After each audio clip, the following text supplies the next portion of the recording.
అందరికీ నమస్కారం. పేర్ని నాని కాపేనా? ఒక వ్యక్తి కులం గురించి మనకు అవసరం లేదు.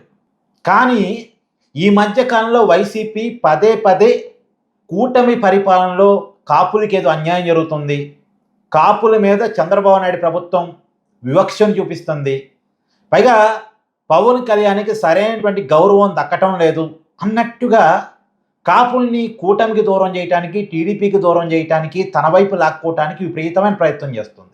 అంబటి రాంబాబు ఇంటి మీద జరిగిన దాడిని కాపుల మీద జరిగిన దాడిగా ఆ పార్టీ క్రియేట్ చేసే ప్రయత్నం చేస్తుంది. అంబటి రాంబాబు అరెస్టు, ఆయన జైలుకి పంపటం, ఇదంతా కూడా కాపుల్ని ఇబ్బంది పెట్టడానికి చంద్రబాబు నాయుడు ప్రభుత్వం చేసిన పనిగా సమాజంలో చూపించాలనే విపరీతమైన ప్రయత్నం చేస్తుంది. ఈ ప్రయత్నం చేసే క్రమంలో ఈరోజు జరిగినటువంటి సంఘటన, ఇలా మచిలీపట్నంలో జనసేన జెండా ఎగరటాన్ని, జనసేన జెండా దిమ్మెగట్టడాన్ని అపోజ్ చేస్తూ పేర్నాని ఆందోళన బాట పట్టాడు. దానికాడ జనసేన కార్యకర్తలకు, వైసీపీ కార్యకర్తలకు మధ్య ఒక రగడ క్రియేట్ అయింది, ఘర్షణ క్రియేట్ అయింది. ఇక్కడ పాయింట్ ఏంటంటే, ఒకవైపు పవన్ కళ్యాణ్ మీద ప్రేమను చూపిస్తున్నట్టు నటిస్తూ, కనీసం జనసేన జెండా ఎగరవేయటానికి కూడా మేము పర్మిషన్ ఇవ్వం, మా గడ్డ, మా అడ్డ, మా ఇంటికి దగ్గరలో మేము జనసేన జెండా కనపనివ్వం, జెండా దిమ్మ కట్టుకోనివ్వం అంటే ఇప్పుడు వాళ్ళకి పవన్ కళ్యాణ్ మీద, జనసేన మీద ప్రేమ ఉన్నట్ట. ఇప్పుడు పవన్ కళ్యాణ్ని కాపు నాయకుడిగా చూపిస్తూ ఆయనకి సరైన గౌరవం దక్కట్లేదని ఇదే పేర్నాని గతంలో మాట్లాడాడు కదా. మరి పవన్ కళ్యాణ్ సీఎం కావాలని కోరుకునే పేర్నాని కనీసం జనసేన జెండా ఎగరవేయటానికి కూడా ఎందుకు ఒప్పుకోవట్లేకపోతున్నాడు? నిజంగా పేర్నానికి కాపులంటే ప్రేమ ఉంటే, పవన్ కళ్యాణ్ ఒక కాపు నాయకుడిగా పేర్నాని చూస్తే, మరి ఆ పవన్ కళ్యాణ్కి సంబంధించిన పార్టీ ఆవిర్భావ దినోత్సవాన్ని తన ఏరియాలో జరుపుకోవటానికి పేర్నానికి ఉన్న అభ్యంతరం ఏంటి? అయినా తను ఉండే ఏరియా మొత్తం తన కంట్రోల్లోనే ఉండాలంటే ఇదేమన్నా రాజారెడ్డి రాజ్యాంగమా?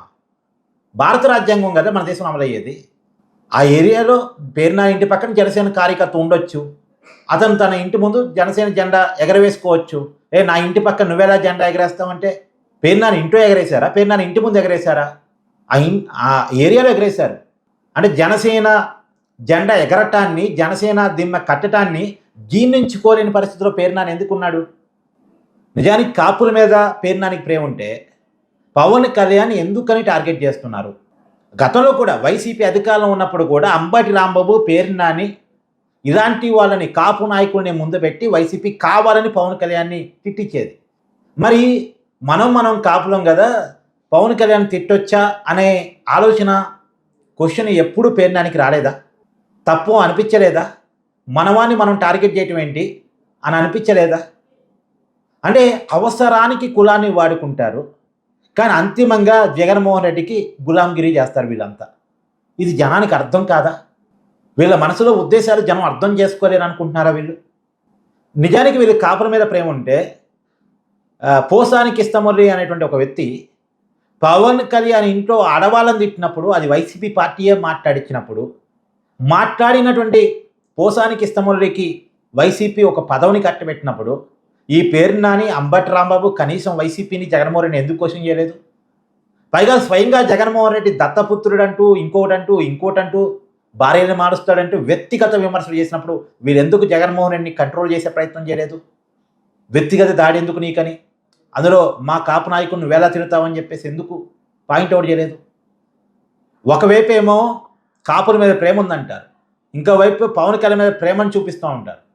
కానీ అసలు కోణంలో మాత్రం జనసేన జెండా ఎగరటానికి కూడా జీర్ణించుకోలేరు, జనసేన దిమ్మ కట్టడానికి కూడా జీర్ణించుకోలేరు. ఇది రియాలిటీ. ఇవాళ పేర్నాని రియాలిటీ బయటపడింది. ఇంకా కాపు కార్డుని వాడుకుంటారా?